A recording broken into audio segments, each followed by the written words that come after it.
Welcome to this episode in the first season of the Malta Humanist Soundbites, a safe space where we get a closer look at humanist individuals in Malta.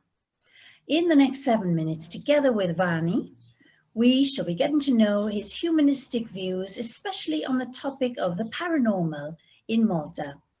Good morning, Vanni. Good morning, Laura. So you are known as a long-standing prominent magician. In your own words, can you explain the difference between magic, paranormal, and supernatural? There isn't that much difference, actually. All of them are either deception or self-deception. The only difference in our case, the kind of magic I perform, is that at least we are honest about it. We don't expect the audience to believe that what we are doing is really supernatural or paranormal. What we do is creating the art of wonder, creating illusions to entertain in an artistic manner. So do you think that the number of reported paranormal experiences in Malta is decreasing or increasing? No, I don't think they are increasing. Luckily, they are decreasing for the simple reason that practically everybody nowadays has a mobile phone with a camera, and many claims can be checked for veracity. But there'll always be the people. In general, people want to believe in something. There are always people who want to believe. There'll always be the gullible, and there'll always be new so-called phenomena that might entice some people. So you're not going to get rid of it easily, but I think we are getting better. So you're also a humanist. What attracts you to humanism? There is a kind of blending of humanism and skepticism, because I consider myself nowadays a skeptic. One of the fathers of modern skepticism and modern secular humanism was Professor Pule, one of my heroes. I've read many of his books. He's the one who wrote The Transcendental Temptation, among others. People like Michael Shermer, for example, is also a humanist. There is, because the focus of it, the focus of both is science, natural science. That is the basis for what we believe. In what ways can you yourself relate to humanistic values? I strongly believe that we are one race, the human race, and our values should center around the human and the rest of nature. Our morality should be based on humanist ethics combined with natural sciences, not dogma. In what relevant ways can humanism be present in today's society? Education is the most important thing. Politicians, educators, and media people are responsible for being less populist, less sensational, and trying to lead towards an objective truth and an unbiased inclusion. And do you see any practical parallels between the world of illusion and humanism?